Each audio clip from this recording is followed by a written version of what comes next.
ਕਿੰਨਾ ਦੁੱਧ ਪੀ ਲੈਂਦੇ ਹੋ ਤੁਸੀਂ ਆਪ ਇੱਕ ਟਾਈਮ ਵਿੱਚ? ਤਕਰੀਬਨ 3 ਕਿਲੋ। ਬੰਦੇ ਜਿਹੜੇ ਇੱਥੇ ਆਣਗੇ ਉਹਨਾਂ ਨੇ ਵੇਖਣ ਨੂੰ ਮਿਲ ਸੀ ਕਿ ਸਹੇਲ ਗੋਂਦਲ ਨਾਲ ਕੋਈ ਦੁੱਧ ਦਾ ਚੈਲੰਜ ਹੋ ਜਾਏ। ਜੀ ਜੀ। ਕੌਣ ਜਿੱਤੇਗਾ? ਹੁਣ ਵੇਖੋ ਸੱਡੇ ਵੀ ਗੁਲਨ ਕੋਈ ਨਹੀਂ ਪਤਾ ਲੱਗਦਾ ਪਹਿਲੋਂ ਕਿਸ ਕੰਡ ਦੇ ਜਾਣੀ ਹੈ। ਸਹੇਲ ਸਾਹਿਬ ਕੌਣ ਜਿੱਤੇਗਾ? अगले दिन टायर वाला मुकाबला मैं जितया तो पत्नी जेड़ा भी काम होवे वो फिर तारड़ साहब जितना होता है। अस्सलाम वालेकुम नाज़रीन, मैं हूं आदिल जट। शहरों की सरजमीन मंडी बावलदीन में मौजूद हूं। शहर दो तो मेरे आपको दाएं बाएं नजर आ रहे होंगे। साथ में अली तारड़ है, बड़ा खूबसूरत नौजवान है, कबड्डी खेलता है। अरशद तारड़ साहब ने 65 किलो पिछले दिनों में एक हाथ से उठाकर जमीन पे पटक दिया है। उसके अलावा शहर मंडी बावलदीन चौधरी सहेल गोंदर मेरे साथ मौजूद है। तारड़ साहब है, तुसीं चैलेंज दे रहे हो बच्चों को आके इत्थे दुध पीना है 4-4 लीटर 5-5 लीटर, एक इहदे पिछे की वजह है? ਅੱਛਾ, ਇੱਕ ਤੇ ਅਸੀਂ ਵੀਡੀਓ ਲਾਈ ਸੀ ਪਿਛਲੇ ਦਿਨਾਂ ਵਿੱਚ ਕਿ ਹਰ ਜੁਮੇ ਵਾਲੇ ਦਿਨ ਅਸੀਂ ਜੁਮਾ ਪੜ੍ਹ ਕੇ ਬਾਅਦ ਵਿੱਚ ਗੋਂਦਲ ਸਟੇਡੀਅਮ ਆਵਾਂਗੇ, ਸਾਰੇ ਬੱਚੇ ਇੱਥੇ ਆਉਣ ਔਰ ਅਸੀਂ ਗੇਮਾਂ ਦੇ ਹਵਾਲੇ ਨਾਲ ਉਹਨਾਂ ਨੂੰ ਸਿਖਾਵਾਂਗੇ ਤੇ ਔਰ ਇੱਥੇ ਵੱਧ ਤੋਂ ਵੱਧ ਅਸੀਂ ਮੁxtਲਿਫ ਔਰ ਡਿਫਰੈਂਟ ਗੇਮਾਂ ਵਿਖਾਵਾਂਗੇ ਤੇ ਔਰ ਸਿਖਾਵਾਂਗੇ। ਤੇ ਇਹਦੇ ਤੋਂ ਇਲਾਵਾ ਅੱਗੇ ਪੁਰਾਣਿਆਂ ਵੇਲਿਆਂ ਵਿੱਚ ਇੰਜ ਹੁੰਦਾ ਹੈ ਜਿਤਨੇ ਵੀ ਪਹਿਲਵਾਨ ਨੇ ਆ ਵਡੇਰਿਆਂ ਕੋਲੋਂ ਹੀ ਸੁਣੀਦਾ, ਵਡੇਰਿਆਂ ਨਾਲ ਬੈਠ ਕੇ ਮੈਂ ਬਹੁਤ ਜ਼ਿਆਦਾ ਲਾਈਕ ਕਰਨਾ ਤੇ ਇਹਨਾਂ ਕੋਲੋਂ ਇਹੀ ਸੁਣਿਆ ਪਹਿਲਵਾਨ ਅੱਗੇ ਅੰਜ ਖਾਂਦੇ ਆਣ ਅੰਜ ਪੀਂਦੇ ਆਣ, ਮਤਲਬ ਕਿ ਅਸੀਂ ਫੋਲੋ ਕੀਤਾ ਚੀਜ਼ਾਂ ਖਾਣ ਪੀਣ ਵਿੱਚ ਨਾ। ਹੁਣ ਵੀ ਮੈਂ ਪੁਰਾਣੀਆਂ ਹੀ ਫੋਲੋ ਕਰਨਾ ਜ਼ਿਆਦਾਤਰ, ਮਤਲਬ ਕਿ ਮਿਰਚ ਮਸਾਲਾ ਨਹੀਂ ਕਿ ਪੂਰੀ ਇਤਿਆਦ ਨਾਲ। ਤੇ ਉਹਦੇ ਹਵਾਲੇ ਨਾਲ ਅਸੀਂ ਇੱਕ ਚੈਲੰਜ ਇਸ ਤੋਂ ਦੇ ਰਹੇ ਹਾਂ ਕਿ ਜਿਤਨੇ ਵੀ ਬੱਚੇ ਨੇ ਅਕਸਰ ਇੰਜ ਹੁੰਦਾ ਹੈ ਜਿਵੇਂ ਕਿ ਆ ਛੋਟੇ ਬੱਚੇ ਨੇ ਨਾ,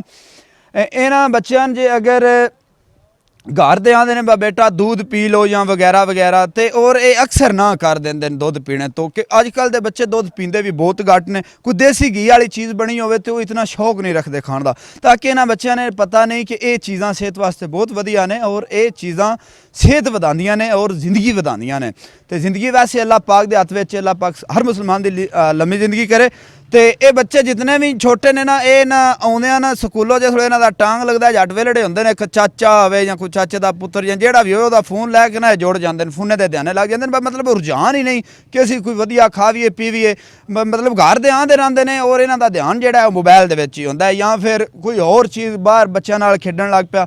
ਅਸੀਂ ਚੈਲੰਜ ਇਸ ਤੋਂ ਦੇ ਰਹੇ ਹਾਂ ਗੋਂਦਲ ਸਟੇਡੀਅਮ ਹਰ ਜੁਮੇ ਵਾਲੇ ਦਿਨ, ਜੁਮੇ ਤੋਂ ਬਾਅਦ ਅਸੀਂ ਇੱਥੇ ਕੰਪੀਟੀਸ਼ਨ ਰੱਖਾਂ ਕਰਾਂਗੇ ਕਿ ਕਿਹੜਾ ਬੱਚਾ ਕਿਤਨਾ ਜ਼ਿਆਦਾ ਦੁੱਧ ਪੀਂਦਾ ਹੈ। ਇਹ 4 ਸੈੱਟ ਦੇ ਦਰਮਿਆਨ ਇੱਕ ਮੁਕਾਬਲਾ ਹੋਵੇ ਕਰੇਦਾ ਤੇ ਔਰ ਜਿਤਨੇ ਵੀ ਬੱਚੇ ਆਏ ਅਸੀਂ ਸਾਰਿਆਂ ਦਾ ਮੁਕਾਬਲਾ ਕਰਵਾਵਾਂਗੇ।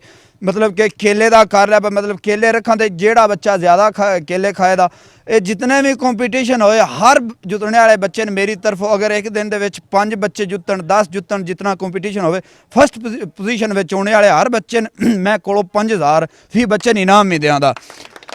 ਸਿਰਫ ਉਹ ਇਨਾਮ ਇਸ ਤੋਂ ਦਿਆਂਦੇ ਕਿ ਬੱਚਿਆਂ ਨੇ ਇਹ ਸ਼ੌਕ ਪੈਦਾ ਹੋਵੇ ਕਿ ਅਸੀਂ ਖਾਣਾ ਪੀਣਾ ਵਧੀਆ ਔਰ ਅਸੀਂ ਆਪਣੀ ਸਿਹਤ ਦਾ ਖਿਆਲ ਰੱਖਣਾ ਤੇ ਔਰ ਇੰਜੇ ਹੀ ਫਿਰ ਇਹ ਹੀ ਬੱਚੇ ਨੇ ਜਿਹੜੀ ਸਾਡੀ ਪੰਡੀਰੀ ਹੈ ਕੌਡੀ ਆਹਿਸਤਾ ਆਹਿਸਤਾ ਖਤਮ ਹੋ ਰਹੀ ਹੈ, ਇਹ ਫਿਰ ਬੱਚੇ ਇਹ ਸਨ ਰਲਣ ਦੇ ਔਰ ਇਹ ਵੀ ਹਰ ਗੇਮ ਦਾ ਹਿੱਸਾ ਬਣਨ ਦੇ। ਜਿਵੇਂ ਕਿ ਮੈਂ ਖੇਡਣਾ ਆਊਟ ਆਫ ਕੰਟਰੀਆਂ ਵਿੱਚ ਮੁਲਕ ਦਾ ਨਾਂ ਰੋਸ਼ਨ ਕਰਦਾ, ਇਹ ਵੀ ਉਹੀ ਬੱਚੇ ਨੇ, ਅਸੀਂ ਵੀ ਇੱਥੋਂ ਹੀ ਬੱਚੇ ਉੱਠ ਕੇ ਵੱਡੇ ਹੋਏ ਹਾਂ ਔਰ ਗੇਮਾਂ ਖੇਡਦੇ ਪਏ ਹਾਂ ਬਾਹਰ ਤੇ ਔਰ ਇਹ ਵੀ ਖੇਡਣ ਦੇ। ਅਰਸ਼ਦ ਸਾਹਿਬ ਕਿੰਨਾ ਦੁੱਧ ਪੀ ਲੈਂਦੇ ਹੋ ਤੁਸੀਂ ਆਪ ਇੱਕ ਟਾਈਮ ਵਿੱਚ?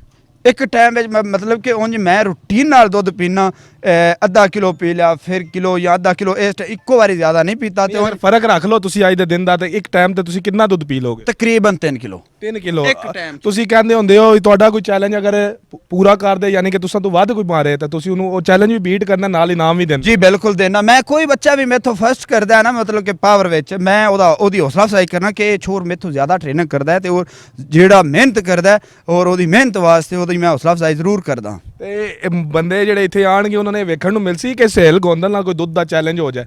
ਜੀ ਜੀ ਮਿਲੇਦਾ ਜ਼ਰੂਰ, ਕਿਉਂ ਨਹੀਂ। ਸਹੇਲ ਗੋਂਦਲ ਦਾ ਤੁਹਾਡਾ ਜੀ ਹੋ ਜਾਏ ਜੀ, ਕੌਣ ਜਿੱਤੇਗਾ? ਇਹ ਹੁਣ ਵੇਖੋ ਬਾਅਦ ਚੋਂ ਪਤਾ ਲੱਗੇਦਾ ਨਾ। ਵੈਸੇ ਕੀ ਲੱਗਦਾ? ਵੈਸੇ ਹੁਣ ਵੇਖੋ ਸੱਡੇ ਵੀ ਗੁਲਨ ਕੋਈ ਨਹੀਂ ਪਤਾ ਲੱਗਦਾ ਪਹਿਲੋਂ ਕਿਸ ਕੰਡ ਦੇ ਜਾਣੀ ਹੈ। ਸਹੀ ਸਹੇਲ ਸਾਹਿਬ ਕੌਣ ਜਿੱਤੇਗਾ? जा मुकाबला होवे तो इंशाल्लाह कोशिश तो फिर जरा भी 2 मुकाबला आपे करते ना यही होंदी है मैं जितना, असं जितने आपे वे शुगल मेले में इवेंट करते हैं तो अगले दिन टायर वाला मुकाबला मैं जितया तो पत्नी जेड़ा भी काम होवे वो फिर तारड़ साहब जितना होंदा है तो खाने वाला जो काम है वो भी तारड़ साहब दी, यानी कि ਤੁਹਾਨੂੰ ਪਹਿਲਾਂ ਹੀ ਪਤਾ ਵੀ ਤਾਰੜ ਸਾਹਿਬ ਖਾ ਪੀ ਜਾਣ? तारड़ साहब ये जितने भी केले खाते तारड़ साहब उस तो बाद ही खाने, दूध भी जितना पीता तारड़ साहब आना 2 लीटर और 60 मार छड़ तारड़ मार के मैं अपने आपे ना 60 मार के मारी वाले अंदर करगा खान लगे। केले कितने खा जासो? वो मतलब कि अगे मैं एवरेज नहीं चेक की कितनी, वैसे किरा अंदाजा तो नॉर्मल दर्जन ते मैं ये जितना अगला खा लवे ना उस तो बाद खाने ने दा टारगेट ही होंदा है। कोई आ के 5 दर्जन खा गया ਤੇ ਹੁਣ 6 ਤੇ ਖਾਣੀਆਂ ਪਾਉਣੀਆਂ ਨੇ ਭਾਵੇਂ ਮੈਂ ਐਂਬੂਲੈਂਸ ਚਾ ਕੇ ਲੈ ਗਏ ਲੋ ਜੀ ਮੰਡੀ ਬਾਵਲਦੀਨ ਦੇ ਜਿਤਨੇ ਵੀ ਨੌਜਵਾਨ ਹੈ ਵੀਡੀਓ ਵੇਖ ਰਹੇ ਹੋ ਤੇ ਸੰਵਾਰ ਵਾਲੇ ਦਿਨ ਸੀਰੇ ਗੋਂਦਲ ਸਟੇਡੀਅਮ ਦੇ ਅੰਦਰ ਇਹ ਸ਼ੁਗਲ ਮੇਲਾ ਰੱਖ ਰਹੇ ਨੇ ਆ ਕੇ ਇਹਨਾਂ ਨੂੰ ਵੀ ਚੈਲੰਜ ਕਰੋ ਤੇ ਆਪਣਾ ਫਨ ਵੀ ਵਿਖਾਓ ਤੇ ਇਹਨਾਂ ਦਾ ਵੀ ਫਨ ਦੇਖੋ ਔਰ ਖੇਲਾਂ ਨੂੰ ਆਪਣੇ ਕਰੀਬ ਕਰੋ ਤੇ ਦੂਸਰੀਆਂ ਚੀਜ਼ਾਂ ਨੂੰ ਦੂਰ ਕਰੋ ਤਾਂ ਕਿ ਇੱਕ ਸਿਹਤਮੰਦ ਮਾਸ਼ਰੇ ਦੀ ਜਿਹੜਾ ਆਗਾਜ਼ ਹੋਵੇ ਤੇ ਸਾਰੇ ਸਾਡੇ ਜਵਾਨ ਇਸ ਤਰ੍ਹਾਂ ਜ਼ੋਰ ਲਾਣ ਤੇ ਪਾਕਿਸਤਾਨ ਦਾ ਨਾਂ ਰੋਸ਼ਨ ਕਰਨ ਜਿਸ ਤਰ੍ਹਾਂ ਤਾੜੜ ਸਾਹਿਬ ਤੇ ਗੋਂਦਲ ਸਾਹਿਬ ਕਰ ਰਹੇ ਨੇ ਤੁਸੀਂ ਸਾਰੇ ਵੀ ਇਸੇ ਧਰਤੀ ਦੇ ਪੁੱਤਰ ਹੋ ਇਸੇ ਜ਼ਮੀਨ ਦੇ ਬੇਟੇ ਹੋ ਅੱਲਾਹ ਹਾਫਿਜ਼ ਅਲਾ ਨਿਗਬਾਨ ਪਾਕਿਸਤਾਨ ਜ਼ਿੰਦਾਬਾਦ